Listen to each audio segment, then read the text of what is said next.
नमस्कार। आज सेप्टेम्बर मास 15 तारिख रविवार। आज मुख्य समाचार।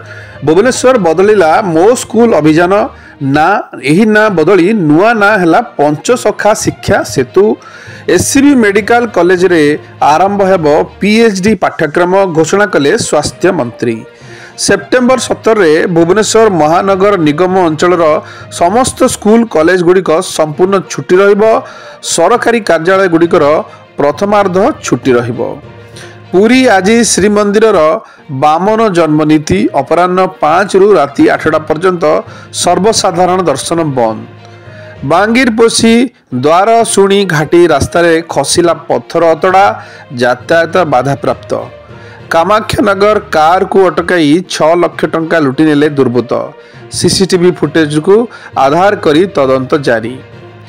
माथिली रे डराउछि डायरिया 3 दिन रे गलानी 6 जनकर जीवन। गाँ गाँ बुली स्वास्थ्य सेवा जोगाउछंती स्वास्थ्यकर्मी। ढेंकानाल दुर्घटना परे जातीय राजपथरे पंचायती राज मंत्री को घेरिले लोके।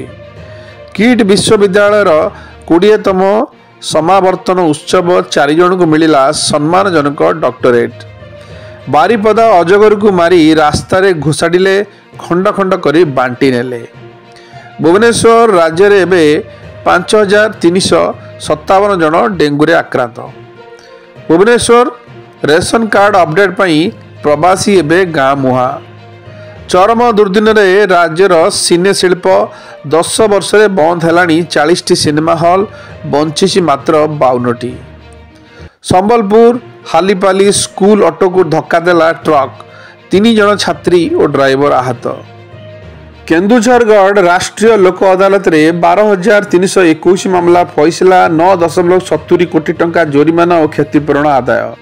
आमदानी शुल्क बढ़िला एबे बढ़िबो खाइबा तेल दर।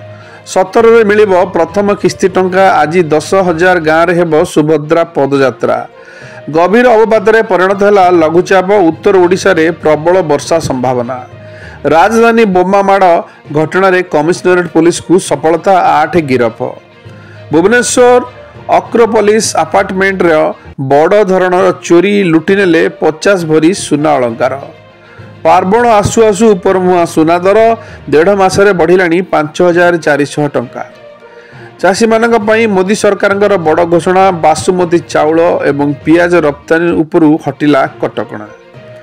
कलिकता जिद रे अटल कनिष्ठ डाक्तर ममता अनुरोध शुणिलेनी बासभवन फेरीगले।